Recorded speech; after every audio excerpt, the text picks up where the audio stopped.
தனியால் வணிகம் துவங்க குறைந்தது டேஷ் நபர்கள் தேவை அப்படின்னு ஒரு வினா இருக்குது. சரியான விடையில் உங்களுக்கு வரும். குறைந்தது ஒரே ஒரு நபர் தான். கண்டிப்பாக ஒரு நபர் இருந்தால் தான் அது தனியால் வணிகம். தனியால் என்பவர் ஒரு ஆள் அப்படிங்கிறது ஞாபகம் வச்சுக்கணும். இந்த தனியால் வணிகத்தில் முக்கியமாக பார்த்தீங்கன்னா என்ன சிறப்புகள் அப்படின்னு நம்ம பார்த்தோம்னா, தனியால் வணிகத்துக்குன்னு ஏகப்பட்ட சிறப்பு இருக்குது. ஏன்னா ரொம்ப எளிமையாக இந்த தொழில் ஆரம்பிச்சிடலாம் பாருங்கள். இப்போ நாம் கூட படித்து முடிச்சுட்டு நம்ம நல்ல ஒரு நிலைமைக்கு வரணும்னா பிஸ்னஸ் கூட பண்ணலாம், தப்பு இல்லை. ஏன்னா இன்றைக்கி பாருங்கள், உலகத்தில் பார்த்தீங்கன்னா பல்வேறு கோடீஸ்வரர்கள் லிஸ்ட்டில் பார்த்தீங்கன்னா ஒரு 75% பேர் யாருன்னா பிஸ்னஸ் மேன் தான் இருக்காங்க. அதனால் வியாபாரம் என்பது ஒரு நல்ல எதிர்காலம், சுய வேலைவாய்ப்புக்கு உரிய ஒரு தொழில் அப்படின்னா தனியார் வணிகம் எடுத்துக்கலாம். தனியார் வணிகம் கண்டிப்பாக மேற்கொள்ளலாம், தப்பு இல்லை. ஏன்னா இன்று பார்த்திங்கன்னா உலகமயமாதல் காரணமாக வியாபாரமானது பன்மடங்கு பெருகி இருக்குது. அதனால் அந்த தனியார் வணிகம் என்பது உங்களுக்கு எதிர்காலத்தில் வேலைவாய்ப்புக்கு கூட கண்டிப்பாக பயனளிக்கும். ஸோ இப்போ இந்த தனியார் வணிகம் பாடத்தை பொறுத்த வரைக்கும் உங்களுக்கு 4 மதிப்பெண் வினாக்களும் ஒரு 20 மதிப்பெண் வினாக்களும் புத்தகத்தில் இடம்பெற்றிருக்கு. இப்போ இதில் நம்ம முதல்ல இந்த 4 மதிப்பெண் வினாக்களுக்கு மட்டும் எளிமையாக எப்படி விடையளிப்பது அப்படிங்கிறத உங்களுக்கு இங்கே பவர் பாயிண்டில் இப்போ நம்ம ப்ரெசன்டேஷன் கொடுப்போம். அதிலே நம்ம தெரிஞ்சுக்கலாம். ரொம்ப ஈஸியான கொஸ்டின்ஸ் தான் நாலுமே. கண்டிப்பாக ஒரு வினா நமக்கு இடம்பெறும். இப்போது நீங்கள் இந்த பவர் பாயிண்டில் பார்க்க போகிறீங்க. மாணவர்களே, இப்போது உங்களுக்கு இந்த பாடத்தில் 4 மதிப்பெண் வினாக்கள், இதில் கண்டிப்பாக தேர்வில் ஒரு வினா இடம்பெறும். மிக எளிமையான வினா. இப்போது 1 by 1 அதை நம்ம பார்ப்போம். முதல் வினா, கூட்டுருவாக்கம் பெறாத அமைப்புகளின் வகைகளை கூறுக. கூட்டுருவாக்கம் பெறாத அமைப்புகள். முதல்ல கூட்டுருவாக்கம் அப்படின்னா என்னன்ற வார்த்தைக்கு அர்த்தம் புரிஞ்சுக்கிட்டோம்னா நீங்கள் ஈஸியாக பதிலை ஞாபகம் வச்சுக்கலாம். கூட்டுருவாக்கம் அப்படின்னா தொழிலை ஒரு தொழிலை ஆரம்பிக்கும்பொழுது நிறைய சட்ட சடங்களை பின்பற்றணும். அதான் கூட்டுருவாக்கம் செய்தல்னு அர்த்தம். இப்போ ஒரு நிறுவனம் ஆரம்பிக்கிறதுனாலோ இல்லை கூட்டுறவு அமைப்பு ஆரம்பிக்கிறதுனாலோ அதை நம்ம சட்டப்படி தான் தொழிலை தொடங்க வேண்டும். அதுக்கு நிறைய நடைமுறைகள் இருக்கிறது. அப்படி நீங்கள் அந்த சட்டத்தை பின்பற்றி தொழிலை ஆரம்பித்த பிறகு அந்த தொழிலுக்கு என்று தனி சட்ட அங்கீகாரம் கிடைச்சிடும். அதுதான் கூட்டுருவாக்கம் அப்படிங்கிறது. ஆனால் நம்ம பார்க்கக்கூடிய இந்த சிறு தொழில்கள்லாம் இருக்கு இல்லையா, தனியார் வணிகம், கூட்டாண்மை, இந்த கூட்டு குடும்பம், இதெல்லாம் பார்த்திங்கன்னா சட்ட சடங்குகள் எதுவுமே கிடையாது. நம்ம பாட்டு நம்ம இஷ்டத்துக்கு நினச்சா நம்ம ஒரு தொழில் ஆரம்பிக்கலாம். தனியார் வணிகம் நம்ம தனியாக செய்யணும்னு நினச்சா நாமளே ஒரு தொழில் ஆரம்பித்து நடத்தலாம். இல்லை 2 பேர் சேர்ந்து நடத்தணும், இல்லை 4 பேர் சேர்ந்து கூட்டா வணிகம் நடத்துறதுனாலும் எந்த ஒரு சட்ட சடங்கும் இல்லை. சட்டத்துக்கு உட்பட்ட தொழிலை எளிமையாக நடத்தலாம். அதே மாதிரி காலங்காலமாக இருந்து வரக்கூடிய அந்த இந்து கூட்டு குடும்பமாக இருந்தாலும் எந்தவித நம்ம சட்ட விதிகளை எல்லாம் பின்பற்ற வேண்டிய அவசியம் இல்லை. எளிமையாக தொழில் ஆரம்பித்து நடத்தலாம். அதுதான் கூட்டுருவாக்கம் பெறாத அமைப்புகள் நம்ம சொல்கிறோம். தனியார் வணிகம், கூட்டாண்மை வணிகம், இந்து கூட்டு குடும்பம், இந்த 3 வணிகத்தை நம்ம எழுதினாலே நமக்கு எளிமையாக 4 மதிப்பெண்கள் கண்டிப்பாக கிடைத்துவிடும். நல்லா ஞாபகம் வச்சுங்க பிள்ளைங்களே. கூட்டுருவாக்கம் பெறாத அமைப்புகள் அப்படின்னா நம்ம ஆரம்பத்தில் படிக்கக்கூடிய தனியார் வணிகம், கூட்டாண்மை, இந்து கூட்டு குடும்பம், இந்த 3ஐயும் நம்ம எழுதினாலே சரியாக இருக்கும் பதில். ஓகேவா? இது முதல் வினா. அடுத்த வினா, நெக்ஸ்ட் கொஸ்டின். தனி வணிக அமைப்பு என்றால் என்ன? அதாவது தனியார் வணிகம் இப்போ தான் நம்ம பார்த்தோம். நம்ம பாடம் ஆரம்பத்திலே உங்களுக்கு சொன்னேன், இந்த ஸ்லைட்ஸ்லாம் காட்டும்போது தனியார் வணிக அமைப்பு தான் இந்த உலகத்தில் முதல் தோன்றிய மிக ஒரு பழமையான ஒரு தொழில் வடிவமாகும். இதை அமைப்பது மிகவும் எளிது இல்லையா? தொழில் ஆரம்பிக்கணும்னா ரொம்ப ஈஸி. நான் தான் சொன்னேன் இல்லையா, ஒரு சிறு முதல் இருந்தால் கூட ஒரு ரோட்டோரத்தில் கூட ஒரு கடை போட்டு நம்ம ஆரம்பிச்சிடலாம். ஒரு 10,000 முதல் இருந்தால் கூட ஒரு காய்கறி கடையை நம்ம அமைக்கலாம். இல்லை ஒரு தள்ளு வண்டியில் ஒரு கடை அமைக்கலாம். இல்லை ஒரு தேநீர் கடை அமைக்கலாம். இந்த மாதிரி தனியார் வணிகத்தை அமைப்பது மிகவும் எளிமையான ஒரு விஷயம். அடுத்த முக்கியமான ஒரு விஷயம் என்னென்னா, இந்த தனியார் வணிகத்தை பொறுத்தவரை தனி நபர் என்பவர் ஒரு நபர். அதெல்லாம் ஞாபகம் வச்சுக்கணும். உரிமையாளர் என்பவர் ஒருவர் தான். தனி வணிகத்திற்கு ஒரே ஒரு உரிமையாளர் மட்டும்தான் இருப்பார். ஏற்கனவே நம்ம அந்த பாடம் படிக்கும்போது நம்ம ஒரு ஃபேமஸான ஒரு சென்டென்ஸ் நம்ம பார்த்துருக்கோம் இல்லையா, அவரே எல்லாம், எல்லாம் அவரே அப்படிங்கிற ஒரு இது கூட இந்த 1 மதிப்பெண் வினால உங்களுக்கு இடம்பெறும். எந்த கோட்பாடு எந்த தொழிலுக்கு பொருந்துன்னு கேட்பாங்க. அவரே எல்லாம், எல்லாம் அவரே. அவர் தனியார் வணிகர் தான், உரிமையாளர் ஒருவரே. தனி வணிகரின் பொறுப்பானது வரையறா பொறுப்பு. இது மிக ஒரு முக்கியமான ஒரு 1 மார்க் இதிலே அடங்கியிருக்கு. 1 மார்க்கில் கேட்பாங்க, தனியார் வணிகரின் பொறுப்பு டேஷ், வரையறா பொறுப்பு. தனியார் வணிகரினுடைய பொறுப்பானது வரையறா பொறுப்பு. லாபமோ நட்டமோ முழுமையாக அவரை சாரும். அந்த தொழிலை பொறுத்த வரைக்கும் தனியார் வணிகத்தில் எவ்வளவு லாபம் வந்தாலும் அந்த உரிமையாளருக்கு தான் சேரும். அதே போல் எவ்வளவு நட்டம் வந்தாலும் அவரை தான் சாரும் கண்டிப்பாக. இதுதான் இந்த தனியார் வணிக அமைப்பை பற்றின ஒரு 5 பாயிண்ட்ஸு. இதில் நீங்கள் ஏதாச்சும் 4 பாயிண்ட்ஸை நீங்கள் எழுதினாலும் கூட உங்களுக்கு முழுமையாக 4 மதிப்பெண் வழங்கப்படும். எளிமையாக ஞாபகம் வச்சுக்கலாம். தனியார் வணிகர் என்பவர் ஒருவர், அது ஒரு பாயிண்ட்டு. அமைப்பது மிக எளிமையானது, மிக பழமையான ஒரு தொழில் வடிவம். பொறுப்பு வரையறா பொறுப்பு. லாபம் நட்டம் முழுசாக அவரையே சாரும். மிக எளிமையாக நம்ம அதை படிச்சுக்கலாம். அடுத்த வினா பார்ப்போமா? அடுத்தது தனியால் வணிகனுடைய வரைவிலக்கணம். இப்போது நம்ம ஏற்கனவே பார்த்த வினாக்கும் இதுக்கும் வித்தியாசம் இருக்குது. தனியால் வணிகம் அப்படின்னா என்னென்னா நமக்கு தெரிஞ்ச கருத்துக்களை நம்ம அழகாக சொன்னோம். ஆனால் வரைவிலக்கணம்னு வரும்பொழுது மிக ஃபேமஸான 2 வரைவிலக்கணங்கள் நமக்கு இருக்குது. பி.கே. கோஷ் மற்றும் ஒய்.கே. பூஷன் ஒரு இலக்கணம் கொடுத்துருக்காங்க. அடுத்து முனைவர் கிருஷ்ணசாமி அவர்கள் ஒரு இலக்கணம் கொடுத்துருக்காங்க. இந்த 2 இலக்கணம் படிப்பதற்கு எளிமையாக இருக்கும். இதில் நம்ம பி.கே. கோஷ் ஒய்.கே. பூஷன் தான் நம்ம முதல்ல பார்க்குறோம். தன் சொந்த மூலதனத்தை முதலீடு செய்து, தனியால் வணிகர் அப்படிங்கிறவர் சொந்த மூலதனத்தை கொண்டு தொழில் ஆரம்பிக்கிறார். தன் சொந்த திறனையும் நுண்ணறிவையும் பயன்படுத்தி அந்த தொழிலை நடத்துவதற்கு அவருடைய அறிவை மட்டுமே அவர் பயன்படுத்துகிறாரு, அவருடைய திறமை மட்டுமே அவர் பயன்படுத்துகிறாரு. வியாபாரத்தினுடைய லாப நட்டங்களை தானே ஏற்றுக்கொள்கிறார். நம்ம ஏற்கனவே ஒரு பாயிண்டில் பார்த்தோம் இல்லையா, சென்ட்ரல் கொஸ்டின்ஸில், முழு லாபம் முழு நட்டத்தையும் அவரே ஏற்றுக்கொள்கிறார். அப்படி ஏற்றுக்கொள்கின்ற ஒரு அமைப்பு தான் தனியால் நிறுவனம் ஆகும். ஈஸியாக படிச்சுக்கலாம். நம்ம கரெக்டாக எங்கெங்கே நம்ம எந்த இடத்துல நிறுத்தி அந்த படிக்கும்போது நம்ம கரெக்டாக ஸ்ட்ரெஸ் கொடுத்து படித்தோம்னா ஈஸியாக மனப்பாடம் பண்ணுறதுக்கு ஈஸியாக இருக்கும். வரைவிலக்கணத்தை பொறுத்தவரை நீங்கள் கண்டிப்பாக அந்த வரைவிலக்கணம் எப்படி தரப்பட்டுள்ளதோ அதை எந்தவித வார்த்தைகளும் மாற்றமின்றி தான் நீங்கள் எழுதணும். தன் சொந்த மூலதனத்தை முதலீடு செய்து தன் சொந்த திறனையும் நுண்ணறிவையும் பயன்படுத்தி வியாபாரத்தின் லாப நட்டங்களை தானே ஏற்றுக்கொள்ளும் ஒரு அமைப்பே தனியால் நிறுவனம் ஆகும். இது பி.கே. கோஷ் மற்றும் ஒய்.கே. பூஷனுடைய வரைவிலக்கணம். இன்னொரு வரைவிலக்கணம் முனைவர் கிருஷ்ணசாமி அவர்கள் கொடுத்திருக்காரு. அதாவது தனிநபரால் தனிநபருக்கென்று அமைத்து நடத்தப்படும் வணிகம் தனியால் வணிகம். அதுவும் ஒரு எளிமையான வரைவிலக்கணம் தான். உங்களுக்கு அந்த 2 வரைவிலக்கணத்தில் எது எளிமையாக இருக்கோ நீங்கள் அதை படிச்சுக்கலாம். அடுத்த வினா, வரையறா பொறுப்பு என்றால் என்ன? நம்ம அந்த தனியால் வணிகம் என்றால் என்னதில் பார்த்தோம் இல்லையா, கடைசியாக ஒரு பாயிண்ட் பார்த்தோம். தனியால் வணிகனுடைய பொறுப்பு வரையறா பொறுப்பு. மீண்டும் மீண்டும் இந்த விஷயத்தை நல்லா ஞாபகம் வச்சுங்க. ஒரு மதிப்பெண்ணில் நமக்கு எளிமையாக ஒரு மதிப்பெண் வாங்கலாம்.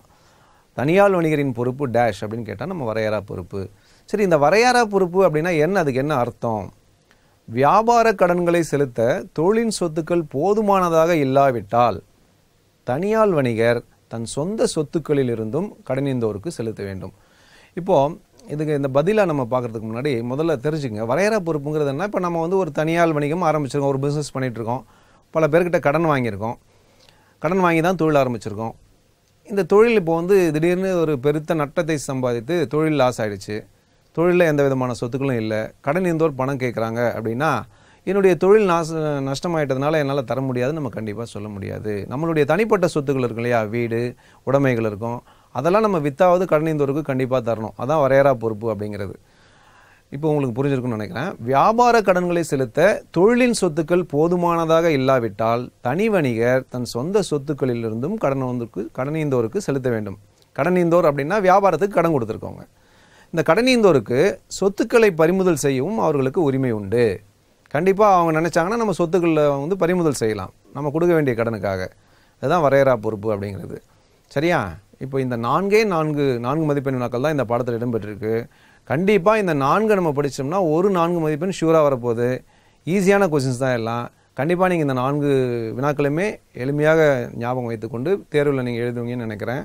அடுத்து நம்ம இந்த பாடத்தினுடைய 20 மதிப்பெண் வினாவுக்கு போகலாம். மாணவ செல்வங்களே, இப்போ அடுத்ததாக நம்ம இப்போ 4 மதிப்பெண் வினாக்களை பார்த்தோம். அடுத்து இந்த பாடத்தில் 4 20 மதிப்பெண் வினாக்கள் இருக்குது. 4 20 மதிப்பெண் வினாக்கள். முதல் வினா தனியால் வணிகத்தினுடைய குணாதிசயங்கள். 2வது வினா தனியால் வணிகத்தினுடைய நிறைகுறைகள். 3வது வினா சமுதாயத்தில் தனியால் வணிகத்தினுடைய பங்கு. 4வது இறுதியான வினா தனிநபர் கட்டுப்பாடு உலகிலேயே சிறந்தது. மிஸ்டர் வில்லியம் பேசட் சொல்லியிருக்கார் இல்லையா, தனிநபர் கட்டுப்பாடு உலகிலேயே சிறந்தது, அது சாதகமான பாதகமானவை யாவை அப்படின்னு அந்த பற்றி அந்த தனிநபர் கட்டுப்பாடு சிறந்ததா அதுங்கிற பற்றின ஒரு சின்ன விவாதம். அது ஒரு 20 மதிப்பெண் வினா. 4 20 மதிப்பெண் வினா நமக்கு இது புத்தகத்தில் இடம்பெற்றிருக்கு. கண்டிப்பாக இதில் ஒரு வினா நமக்கு தேர்வுக்கு கண்டிப்பாக உண்டு இல்லையா. 20 மதிப்பெண் எளிமையாக வாங்கிடலாம். ஏன்னா இந்த பாடம் நமக்கு ரொம்ப எளிமையாக புரியக்கூடிய ஒரு பாடம். இந்த வினாக்கள் பொறுத்தவரை புத்தகத்தில் பார்த்தீங்கன்னா உங்களுக்கு 33வது பக்கம் குணாதிசயங்கள் பாடப்புத்தகத்தில் 33வது பக்கத்திலிருந்து 46வது பக்கம் வரை மொத்தம் பார்த்தீங்கன்னா உங்களுக்கு 14 பக்கங்கள். இந்த 4 வினாக்களுக்கும் உள்ள விடை பார்த்தீங்கன்னா 14 பக்கங்களில் இடம்பெற்றிருக்கும். 33வது பக்கத்திலிருந்து 46வது பக்கம் வரை 14 பக்கங்கள் இந்த 4 வினாக்களுக்குமான விடை அடங்கியிருக்கும். இந்த 14 பக்கங்களையும் நான் வந்து ஒரு 14 பாயிண்ட்ஸாக தொகுத்துருக்கேன். முதல்ல இந்த பாயிண்ட்ஸ் நம்ம பார்க்கணும். இந்த பாயிண்ட்ஸ் 14 பாயிண்ட்ஸும் நம்ம பார்த்தோம்னாலே தனியால் வணிகத்தினுடைய எல்லாம் அதில் அடங்கிடும். இப்போது தனியால் வணிகம் குணாதிசயம் அப்படின்னா நம்ம புத்தகத்தில் வந்து ஒரு 12 பாயிண்ட்ஸ் கொடுத்துருக்காங்க குணாதிசயங்களுக்கு. நிறைகள் அப்படின்னு பார்த்தீங்கன்னா ஒரு 16 நிறைகள், குறைகள்னால் ஒரு 10 குறைகள்.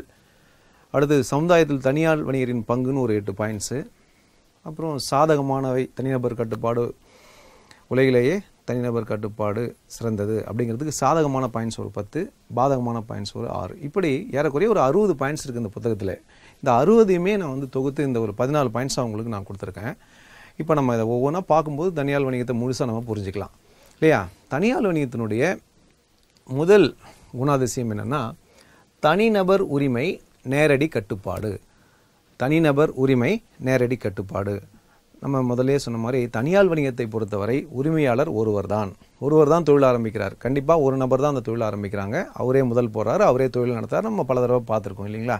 இப்போ ஒரு தனியார் வணிகர் அந்த தொழிலை அவரே ஏற்று நடத்துறதுனால அந்த தொழிலை வந்து அவர் நிர்வாகம் பண்ணுறதுனால தொழிலினுடைய கட்டுப்பாடு முழுமையும் அவர்கிட்ட தான் இருக்கும்.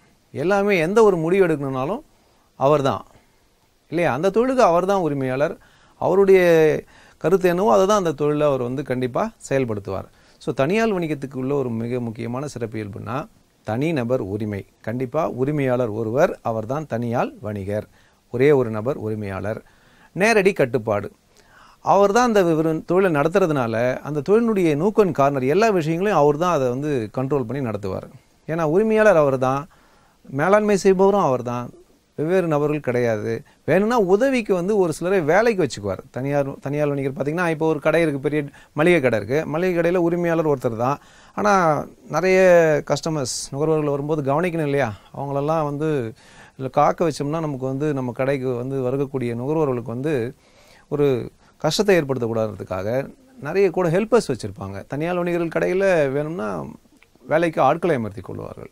ஆனால் கட்டுப்பாடு, தொழிலினுடைய கட்டுப்பாடு அவர்களிடம் தான் இருக்கும். ஸோ இந்த ஹெட்டிங்கை நம்ம ஞாபகம் வச்சுக்கிட்டோம்னா தனிநபர் உரிமை நேரடி கட்டுப்பாடு. இதை குணாதிசயம் நம்ம எடுத்துக்கிட்டோம்னா தனிநபர் உரிமை, தனிநபர் நேரடியாக கட்டுப்பாடு செய்கிறார். இந்த இரண்டுமே குணாதிசயங்கள் தான். நிறைகளாகவும் நம்ம எடுத்துக்கலாம். அடுத்தது இரண்டாவது பாயிண்ட்னு பார்த்தீங்கன்னா தனிச்சட்டம் பதிவு இல்லை. தனியார் வணிகத்துக்கு என்று தனியாக சட்டத்திட்டங்கள் எதுவும் கிடையாது இல்லையா? இப்போது கூட்டாண்மைனா 1932 இந்திய கூட்டாண்மை சட்டம் இருக்குது. இந்திய நிர்ம சட்டம் 1956 இருக்குது. ஆனால் தனியார் வணிகத்துக்கு அந்த மாதிரி இருக்கா? இந்து கூட்டு குடும்பத்துக்கு கூட மிட்டக் சரா தாயபாகான்னு நம்ம இந்து சட்டங்கள், பழைய சட்டங்கள் இருக்குது. ஆனால் தனியார் வணிகத்துக்கு எந்த விதமான சட்டத்திட்டங்களும் கிடையாது. தனியாக சட்டம் இல்லை. பதிவு செய்ய வேண்டிய அவசியம் இல்லை. தொழிலை பதிவு செய்ய வேண்டிய அவசியம் இல்லை. இப்போ கையில் நம்மக்கிட்ட காசு இருந்துச்சுன்னா இரவு நம்ம தூங்கும்போது நாளைக்கு ஒரு தொழில் ஆரம்பிக்கணும்னு நினச்சா கூட காலையில் ஒரு தொழில் ஆரம்பிச்சிடலாம். தனியார் வணிகம் ஒரு சின்ன கடை போடணுன்னா கூட ஒரு குறிப்பிட்ட நேரத்தில் நம்ம வந்து முடிவு எடுத்து செஞ்சிடலாம். அதனால் தனியார் வணிகம் தொழிலை ஆரம்பிப்பது மிக எளிமையான ஒரு விஷயம். பதிவு செய்ய வேண்டிய அவசியம் இல்லை. அடுத்து மூன்றாவதாக எளிமையான அமைப்பும் கலைப்பும். எளிமையான அமைப்பும் கலைப்பும். அமைப்புனா தொழில் ஆரம்பிக்கிறது ஃபஸ்ட்டு இல்லையா? தொழிலை முதல் முறையாக ஆரம்பிக்கிறது அமைப்பு. அமைக்கிறதுக்கு எந்த விதமான கஷ்டமும் இல்லைங்க. எளிமையாக ஆரம்பிச்சிடலாங்க. ஏன்னா எல்லாமே நம்மளுடைய முடிவு. நம்மளுக்கிட்ட என்ன முதல் இருக்குது, அந்த முதலுக்கு தகுந்த மாதிரி ஒரு இடத்த நம்ம தேர்ந்தெடுத்து என்ன தொழிலை தேர்ந்தெடுத்து நம்ம ஈஸியாக அந்த தொழிலை நடத்தலாம். அமைக்கிறதுங்கிறது நம்ம யார்கிட்ட அனுமதி வாங்க வேண்டியதில்லை. குறிப்பாக இதெல்லாம் இருக்கிறதுனால இந்த தொழிலை ஆரம்பிப்பது வந்து மிக ஒரு எளிமையான காரியம். அடுத்தது அதே போல் எப்படி வந்து தொழிலை வந்து ஆரம்பிப்பது எளிமையோ அதே போல் தொழிலை முடிவுக்கு கொண்டு வரதும் நினச்சா, உரிமையாளர் நினச்சா அவர் ஈஸியாக முடிவு கொண்டு வந்துடலாம். அவருடைய தொழில் இல்லை மாற்றி அமைக்கணும்னு நினச்சாலும் இந்த தொழிலுக்கு பதிலாக வேறொரு தொழில் பண்ணணும் அப்படின்னு நினச்சாலும் அவர் எளிமையாக பண்ணலாம். ஏன்னா அவர் தான் முதலாளி, அவர்கிட்ட தான் எல்லா கண்ட்ரோல் இருக்குது, பிஸ்னஸுடைய கண்ட்ரோல். அவர் யாரையும் கலந்து ஆலோசிக்க வேண்டிய அவசியம் இல்லை. அதனால் கலைப்பதும் மிகவும் எளிமையாக அமைகிறது. இந்த தொழிலுக்கு அமைப்பது எவ்வாறு எளிமையோ அதே போல் கலைப்பதும் எளிது. இதுவும் வந்து பார்த்திங்கன்னா ஒரு தனியார் வணிகத்தினுடைய மிக முக்கியமான குணாதிசயம். இது நன்மையாகவும் நம்ம எடுத்துக்கலாம். அமைப்பது எளிது, கலைப்பது எளிது, இரண்டு நன்மைகள் இதில் இருக்குது. அடுத்ததாக பார்த்திங்கன்னா நான்காவது பாயிண்ட், உள்ளூர் வியாபாரம், அதிக விற்பனை. தனியார் வணிகத்தை பொறுத்தவரை பெரும்பாலும் ஒரு தனியார் வணிகர் தான் சார்ந்திருக்கின்ற ஊரில் தான் ஒரு வியாபாரம் பண்ணுவார். அவர் வந்து ஒரு உதாரணத்துக்கு சென்னையில் இருக்கக்கூடிய ஒருத்தர் வந்து கன்னியாகுமரியில் வந்து ஒரு காய்கறி கடை வைக்க முடியாது இல்லையா? கண்டிப்பாக வைக்க முடியாது இல்லையா? கண்டிப்பாக அவர் எந்த ஊரில் வந்து சார்ந்திருக்கிறாரோ அங்கே தான் அவர் அந்த தொழிலை மேற்கொள்வார். உள்ளூர் வியாபாரம் உள்ளூரிலே அமைந்திருக்கும். அதிக விற்பனை அப்படின்னா தனியார் வணிகரை பொறுத்த வரைக்கும் நம்ம முதல்ல பார்த்தோம். தனியார் வணிகம் என்றால் என்ன அப்படின்னும் போது முழு லாபமும் முழு நட்டமும் அந்த தனி வணிகரையே சாரும் அப்படின்னு நம்ம அவர் தான் எடுத்துக்கிறாருன்னு நம்ம பார்த்துருக்கோம். அப்போது அவருக்கு வந்து கண்டிப்பாக இன்றைக்கி வந்து நம்ம தொழில் செஞ்சோம், இன்றைக்கி வந்து ஒரு 200 ரூபாய் கிடச்சிருக்கு அப்படின்னா, இன்னும் நம்ம நாளைக்கு அதிகமாக 2000 ரூபாய்க்கு நம்ம பொருளை விற்றோம், 200 ரூபாய் லாபம் கிடச்சிருக்கு. நாளைக்கு இன்னும் ஒரு கூடுதலாக 1000 ரூபாய்க்கு நம்ம விற்றோம்னா இன்னும் ஒரு கூடுதலாக 100 ரூபாய் கிடைக்கும். அப்போ அதிகமாக விற்கணும் அப்படிங்கிற அந்த உத்வேகம் அந்த தனியார் வணிகருக்கு இருக்கும். அவருடைய தொழில்ன்றதுனால அவர் இஷ்டத்துக்கு நினச்சா கூட 1 மணி நேரம் 6 மணிக்கு கடையை மூடணும்னு நினைக்கிறவர் 7 மணிக்கு மூடலாம், இல்லை 8 மணிக்கு மூடலாம், அதிகமான நேரத்தை விற்கணும்னு நினைக்கலாம். ஸோ அது தனியார் வணிகத்தில் இந்த வசதிகள்லாம் இருக்குது. அடுத்த பாயிண்ட்டு, குறைந்த விலையில் தரமான பொருட்கள்.